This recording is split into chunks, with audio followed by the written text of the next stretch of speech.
a community development model designed to bring about global unitive healing and wholeness. In this session, we are going to base our conversation on our two respective books, Elena's book on global unitive healing and Bob Atkinson's book, A New Story of Wholeness, in order for us to discuss the principles underlying the Baha'i Community Development Model that is currently being carried out in over 177 countries, where people from very diverse backgrounds come together as communities to build unity and engage in local development projects as they also transform old and unsustainable mindsets. So this community development model is focused on a basic understanding that at the core of the problems that the world is facing today is the disease of disunity. Disunity, both internal and external, is a very fundamental concept from in the Baha'i spiritual paradigm. Internally, we perceive ourselves as separate from others. We compare and compete internally to others, and we actually rarely allow ourselves to experience the interdependence, the love, the connection, the bond that unites us with every member of the human family. But then the disunity externally expresses itself, as we know, in a lot of politicized debates and clashing positions and clashing groups. And so we are not able to come together on this small planet in order to steward it and to steward life on this planet. And so the understanding of this community development model is that the core task of humanity is to heal the disease of disunity, and from there move to transforming our lives as a human family and the planet.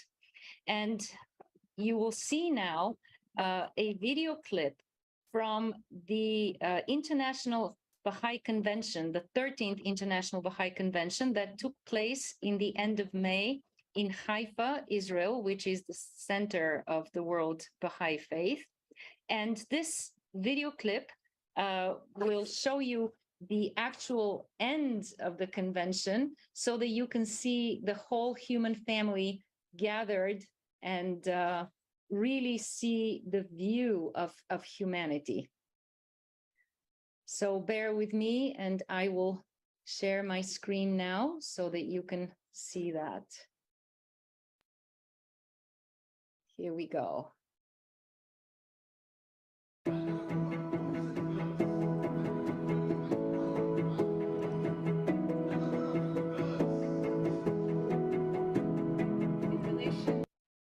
I made a mistake. Can we stop? I'm so sorry. Can we resume? Just keep going. It's okay. Okay.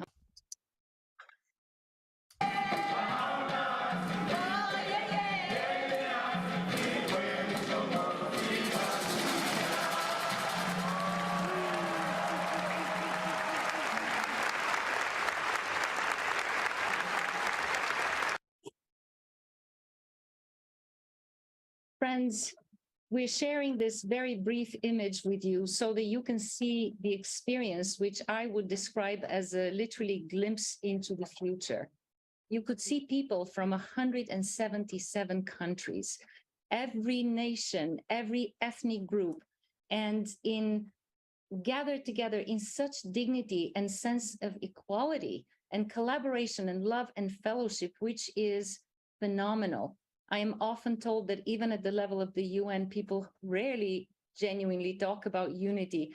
This was an experience of what we are preparing to leap into as a collective humanity. And so we want to ask this question here in this session: what makes such a coming together of humanity possible? And here Bob will talk to us about his perspective from the point of view of his book, A New Story of Wholeness. Thank you, Elena. So what makes such a coming together possible is that we are entering the culminating stage of a long evolutionary process. The hallmark of our time is expanding our connections into larger and more inclusive circles of unity to fully reflect the wholeness in motion around us. Throughout time, especially in the mystic traditions, there has been a unitive worldview that sees all things as tied together, as in the perennial wisdom of the Hermetic principle, as above, so below, all things accomplishing the miracles of the one thing. This unitive principle is coming into public awareness through the convergence of science and spirituality, now seen as complementary ways of knowing the mysteries of the universe. Both recognize a common force guiding evolutionary progress toward a consciousness of wholeness. As part of an evolutionary flow of ups and downs with periodic leaps of consciousness, humanity had reached a tipping point in the middle of the 19th century during a time of discord, disunity, and inequality in Persia, when Baha'u'llah, founder of the worldwide Baha'i community, renewed the spiritual teachings that guide the peoples of the world with a comprehensive revelation that focused on unity as the way of healing the ills of an ailing humanity. Baha'u'llah proclaimed, regard the world as the human body, which, though at its creation whole and perfect, hath been afflicted through various causes, with grave disorders and maladies. The mightiest instrument for the healing of all the world is the union of all its peoples. So unity is the overarching principle that all progress in the world depends upon, and the natural outcome of an organic process of restoring seemingly opposing forces to their inherent wholeness. He further said, the well-being of mankind, its peace and security are unattainable unless and until its unity is firmly established. Acknowledging a non-linear spiral-like process to evolution, Baha'u'llah also said, the oneness of humanity will be achieved in evolutionary stages, replete with strife, chaos, and confusion. So this holistic and realistic view accounts for and explains why a recurring process of personal and collective transformation is necessary throughout the cycles of evolution. While evolution is by no means a straight line, the wholeness of creation is undeniable. Abdu'l-Baha, son, successor, and interpreter of Baha'u'llah's teachings, provided a clear and concise expression of this unitive worldview. The evolution of existence is one. The divine system is one. Whether they be small or great beings, all are subject to one law and system. Here, we see all things making up an interdependent whole. In this unitive consciousness, reality is one, and all seeming differences and distinctions are imaginary. Apparent opposites, like yin and yang, feminine and masculine, become complementary, interrelated halves of the same whole, balancing, integrating, uniting, and transcending their assumed duality as the separation between us and everything else vanishes. Just as each of the world's religions focused on a particular need of the time in which they came, the Baha'i teachings focus on unity as most needed for our time. Humanity's spiritual development has occurred in stages, and we are approaching the age of maturity, in which all parts come together as one whole they have always been. As the Baha'i writings say, humanity has passed through the stages of infancy and childhood and is now in the culminating period of its turbulent adolescence, approaching its long-awaited coming of age. The Baha'i writings clarify the next step in humanity's evolution. A world growing to maturity must recognize the oneness and wholeness of human relationships and establish once and for all the machinery that can best incarnate this fundamental principle of life. That means wholeness and its inherent unity is the underlying principle defining reality and the process of what we evolve toward. Our emerging unitive age depends upon achieving and maintaining harmony and unity in all endeavors. Unity is what most characterizes the spirit of our age, just as did the Ten Commandments and the Beatitudes for their time. Achieving this wider unity on a global scale in the social, cultural, and economic spheres means living by common values and principles that assist us in becoming one human family. This final leap of consciousness to our collective unity and wholeness is not an easy one. After millennia of division and separateness, people are reluctant and very slow to change their comfortable ways. What is required for this leap of consciousness to unity and wholeness is seeing all things in the entire creation as one. But this is not accomplished in one step. World unity and wholeness have many stepping stones that have to be crossed along the way. The Baha'i teachings make these prerequisites to unity very clear. Unity cannot be achieved without equality of women and men, or without the elimination of extremes of wealth and poverty, or without freedom from all forms of prejudice, or without harmony between science and spirituality, or without protecting nature and the environment as a divine trust. This means world unity is the only way to world peace. Unity is a prerequisite to peace, and unity has its own prerequisites, as just mentioned. Peace through world unity, equality of women and men, a balance between poverty and wealth, and the elimination of prejudice of all kinds is the way we evolve toward lasting unity and peace. These are the common principles and values that everyone in the worldwide Baha'i community adhere to and live by. For the past century and 3/4, these principles have brought them together in unity for their common purpose of building world unity through unitive community development. Thank you, Bob.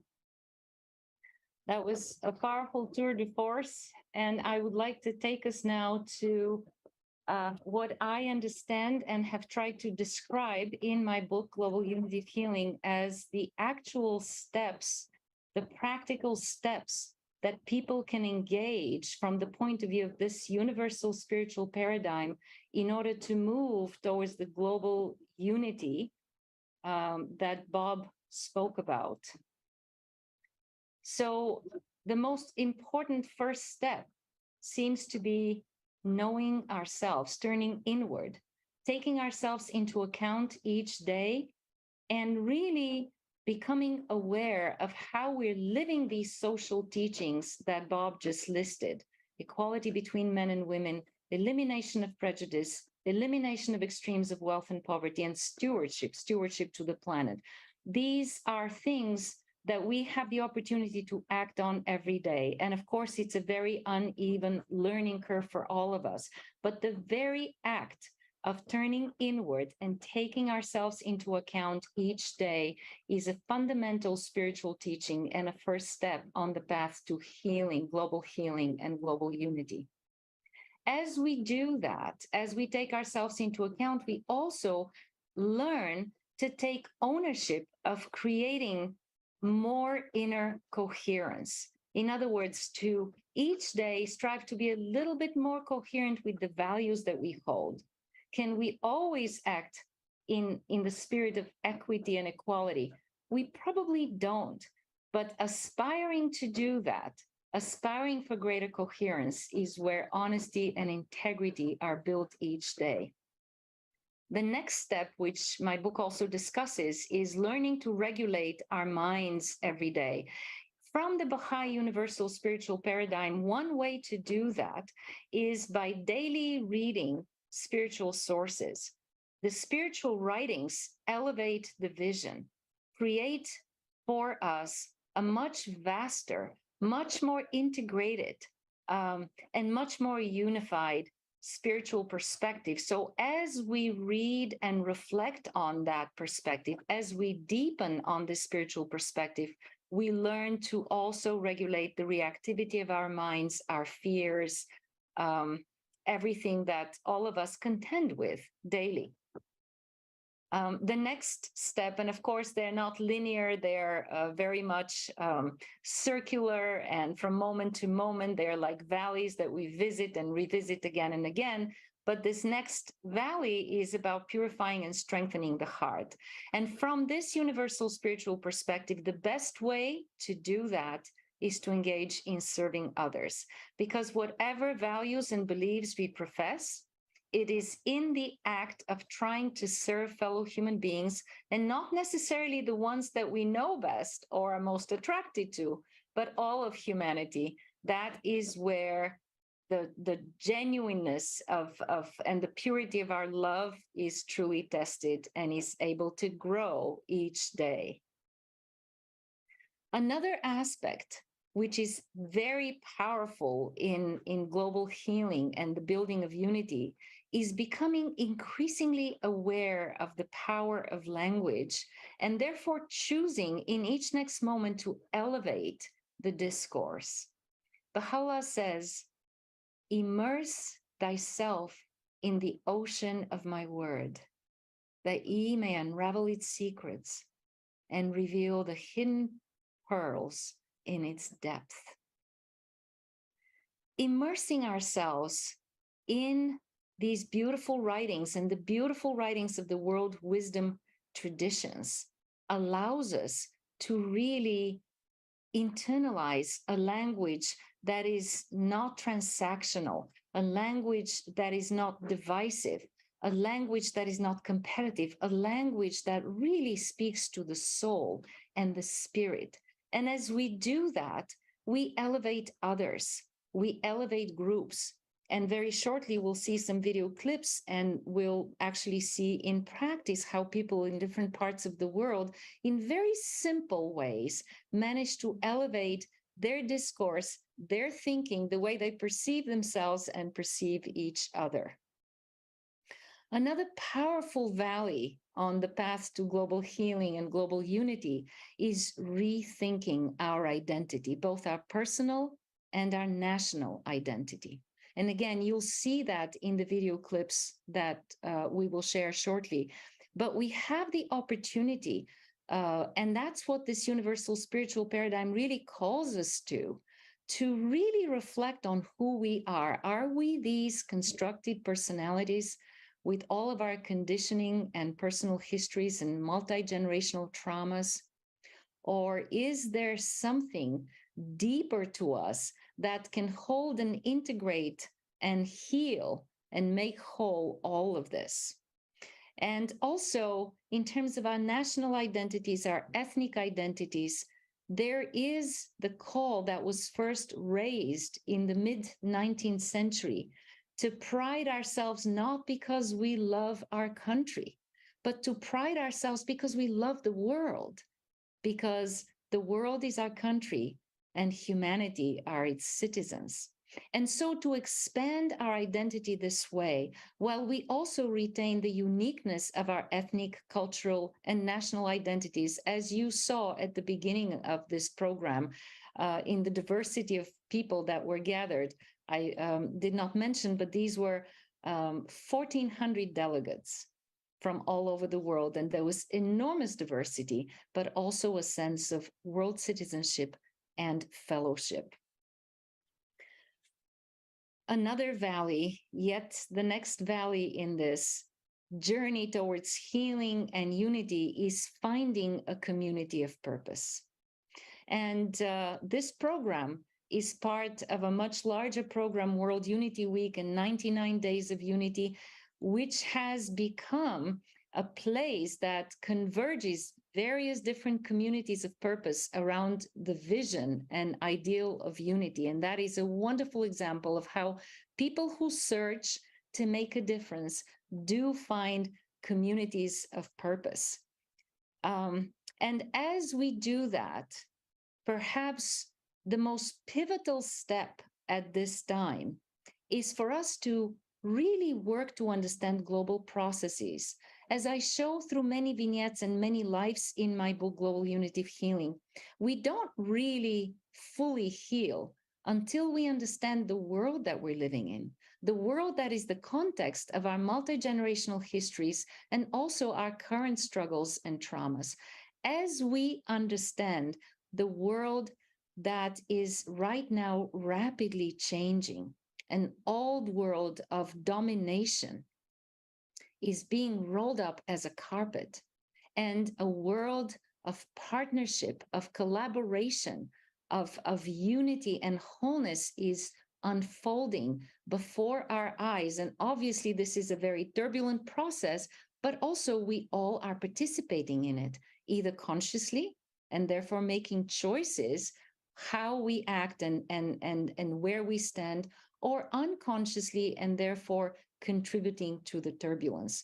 So a very fundamental part of healing, both individual and collective, is understanding these global processes which Baha'u'llah described for the benefit of all of humanity in the mid-19th century, and then being able to consciously and deliberately participate in these processes.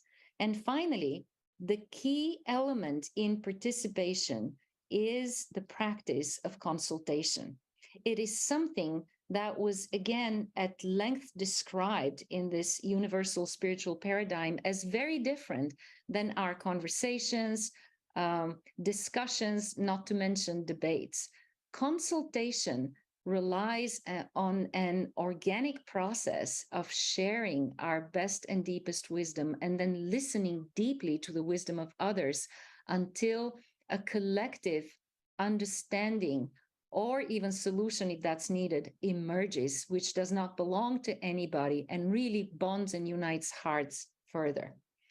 And so a lot more can be said, but this is probably a very good way to stop. And here I'd like to say a few words about how this coming together, which you saw at the beginning of our program, translates into global community development. This was actually the purpose of the 13th International Convention. The governing spiritual councils of Baha'is from each of the 177 nations from around the world came together to elect their universal governing body, which happens once every 5 years, the Universal House of Justice. And they also came to share with each other their particular approaches to this global community development initiative, their victories, their challenges, and to learn from each other. And very soon we will see some examples of that. In the first example that you will be shown right now, we are seeing the work that is happening in Malaysia. Kadang-kadang ji senoi deh mai senang mai tipu, senang mai lelut ha ji pajikapan wala pendidikan. Kedai ha bersuara. Hi rasa hi mampu untuk hi sesuatu. Sebab ji hi akan hipot mai luar untuk naik sesuatu untuk hi. Daripada lihat sendiri hi sesuatu untuk kampung le. Oleh kerana proses pembinaan komuniti, maka joy perubahan telah berlaku. Senoi hi aji sendiri boleh naik seringi ma keperluan ku kampung. Jadi oleh kerana Aji memerip individu bersama dengan MRT dan juga ketua kampung kumpul bersama dan bincang tentang penubuhan sekolah komuniti supaya habis sangat ada ke pendidikan rohani dan juga pendidikan kebendaan. Mohon anak kampung Aji sekolah komuniti. Nyonya adalah pendek. Nyonya adalah pendek. Tangan. Saya ili manah entem individu kelas saya sekolah komuniti. Nai honan lah nai jadi guru sekolah komuniti. Sekolah komuniti ada untuk generasi mabek le paling sangat 6 tahun. Tapi pada masa akan datang, harapan ji mabek umur ile 8 tahun hingga 10 tahun dapat naik belajar ku katih sekolah komuniti adik.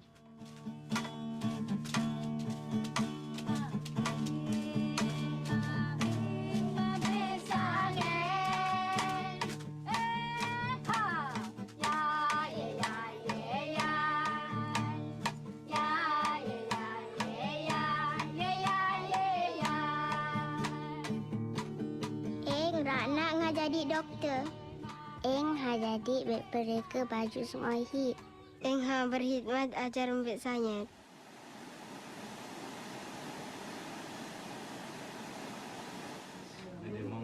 Sekali lagi. Nombor 10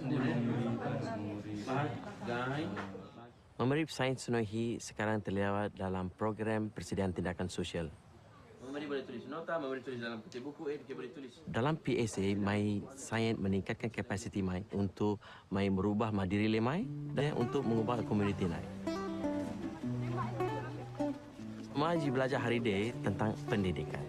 Mai jumpa rumai apa ambil dan mai apa ni lebih lanjut lagi. Harokah dari zaman entem sampai sekarang pendidikan lebih berubah komuniti nak jadi. Sebelum ada jarang sekali hineng mai nyam-nyam ada, mai cip-cip, mai berbincang bersama dengan mai ranak. Program PSA key off mabe nana peluang untuk mai berat secara terbuka. Mai berbincang bersama untuk mendapat mana pemahaman yang sama je.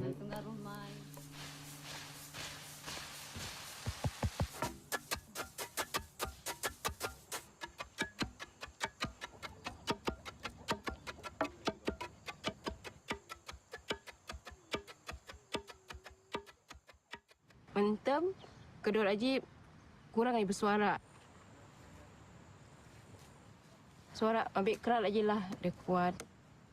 Dan ambil kedua adik naik ku belakang. Lepas ini juga naik ni kedai dah horok ni haui. Pilihan ku kata kehidupan nak. Tapi konon sebab ni proses institut kedor ku baharisan hadapan. Mentem naik hine tapi unan naik berani naik cuba.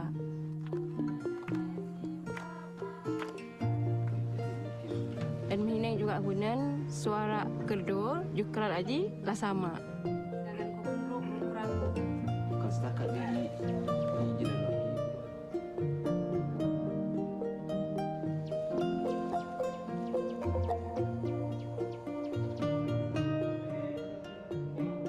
Naik bantu ketua kampung Aji untuk mengurus hal-hal kampung.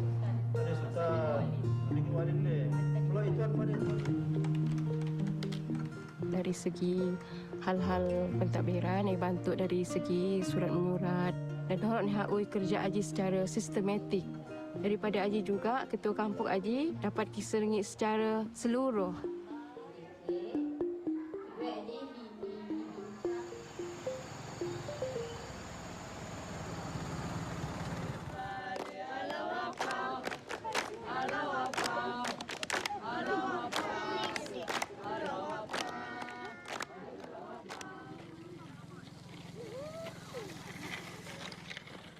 Sejak tahun 1950-an, orang Malaysia mula mempelajari ajaran-ajaran Baha'u'llah dan pada hari ini ada lebih kurang beribu-ribu orang di Malaysia yang sedang cuba menterjemahkan visi Baha'u'llah tentang transformasi sosial dan rohani kepada realiti. Dan perubahan yang kita melihat ini ia dimulakan oleh penduduk tempatan mereka tersendiri. Friends, you could see here a very clear example of transforming this vision into practical action, changing education, changing communities, changing attitudes, whether it is towards women or towards children. A really powerful example of community change, bonding of hearts, and making decisions together, beginning from illiteracy and moving towards full empowerment and spiritual community. Now we're going to see one very brief second example from Malaysia again. Sebagai ahli majlis, saya berasa bangga dapat bekerjasama dengan Baha'i Community. Saya mendapati Baha'i Community yang menyediakan platform kepada penduduk setempat untuk berkumpul, mengeratkan hubungan dan mewujudkan semangat kejiranan.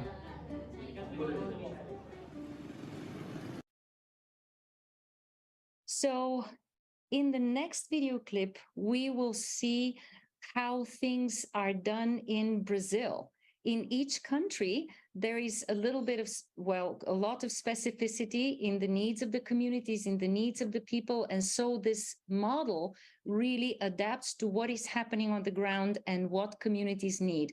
And so here you'll see how this model of community development addresses the needs of youth, preteens, and junior youth in Brazil.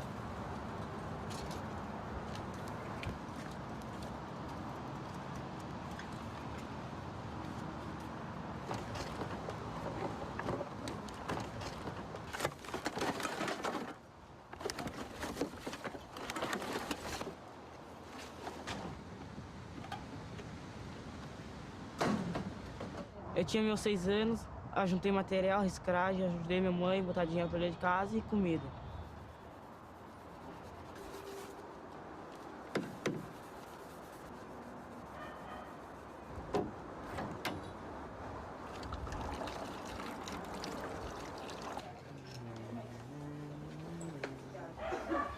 Dos desafios que nós temos aqui, então, é que muitos jovens começam a sair cedo da escola. Os meninos, porque eles têm que ajudar as famílias financeiramente, então eles acabam saindo da escola para trabalhar. Ou porque se envolvem com drogas. As meninas, porque engravidam muito cedo. Tenho 4 filhos, tive a minha primeira gestação com 14 anos e tive que abandonar a escola.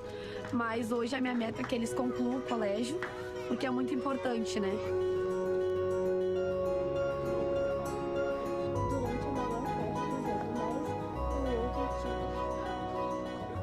Quando eles começaram a participar do programa de pré-jovens, eles começaram a ter uma consciência maior da importância do ensino, de melhorar o mundo ou sobre o próprio futuro.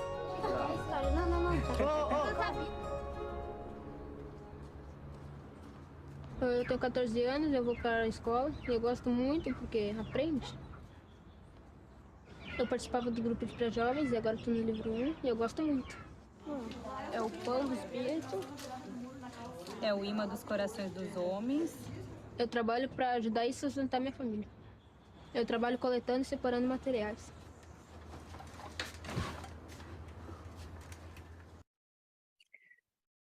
Friends, this gave you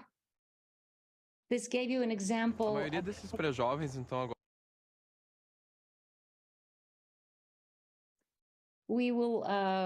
This gave you a very good example of how this community development program really works to empower junior youth to feel like agents in their lives, regardless of the difficult social and economic circumstances in which they exist.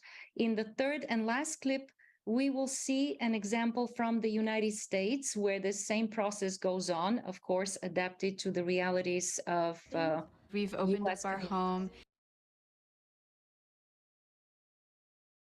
as, merely a set of activities has proven challenging. Often they're not interested or they find it difficult to find time in their life.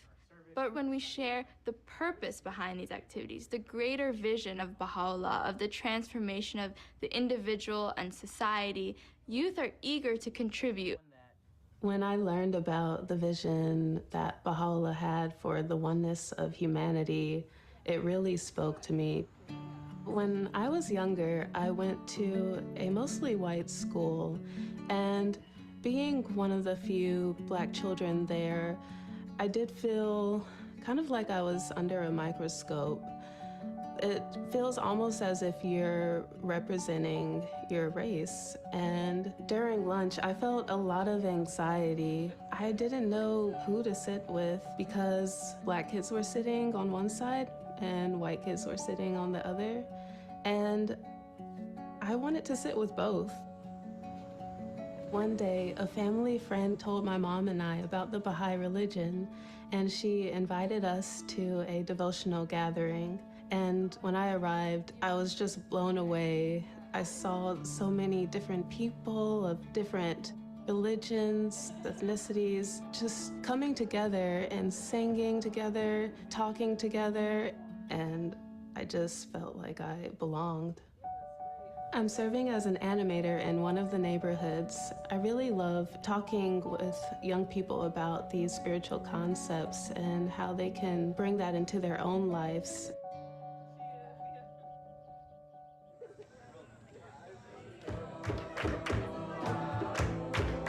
You can stop it here, maybe.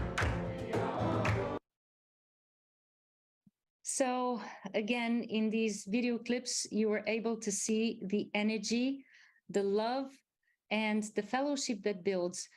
What does this model actually involve? It is very simple. It involves studying books that are readily available.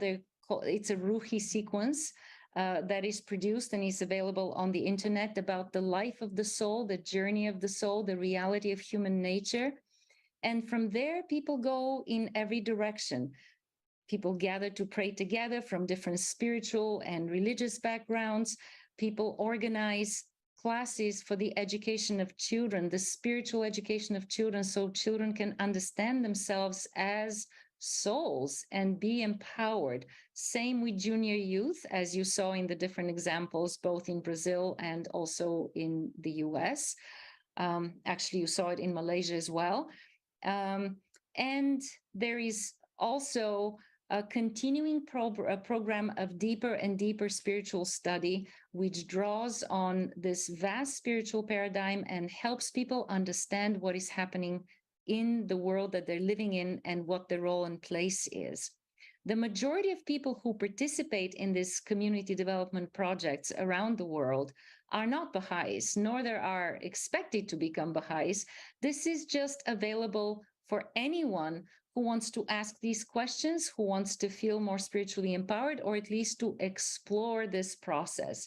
And in bringing together in this way, people from different ethnic, religious, cultural backgrounds, this process essentially builds the foundation of a world polity of a new kind, a world polity where people are genuinely brothers and sisters, and it really doesn't matter whether they live with very limited means or in abundance, because they're trying to help and elevate each other, elevate their communities. Sometimes it goes further to their nations, it goes to stewardship in various parts of the world, the projects that communities undertake as a result of this basic process, which you saw very greatly in scope.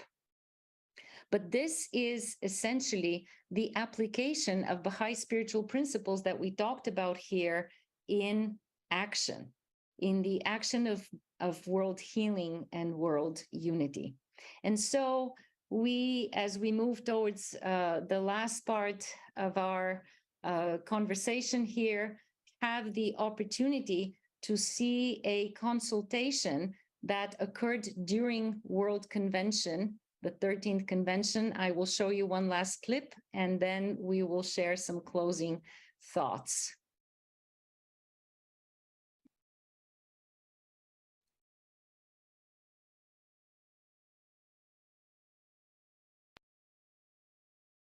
So this is the 13th convention.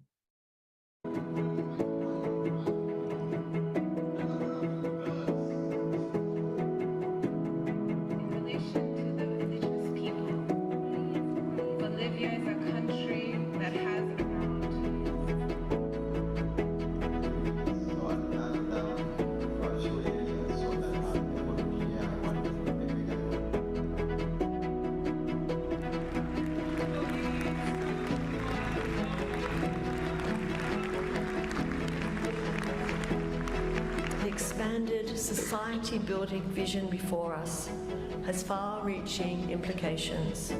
Each nation whose representatives are gathered here, and those who cannot be present, learning how to take increasing responsibility for navigating the path of their own development.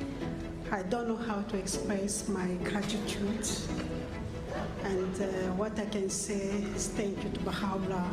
In 2021, when we received a letter from the Universal House of Justice, the Timor-Leste will have its own national spiritual assembly.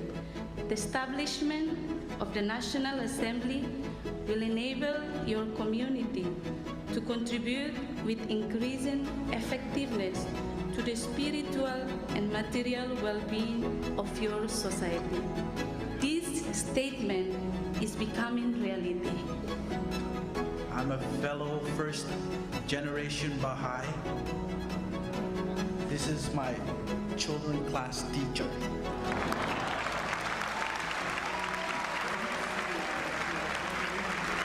There are large global movements and efforts by many communities, and the power of this faith, of this revelation, has the capacity to bridge, to unite, to harmonize these efforts.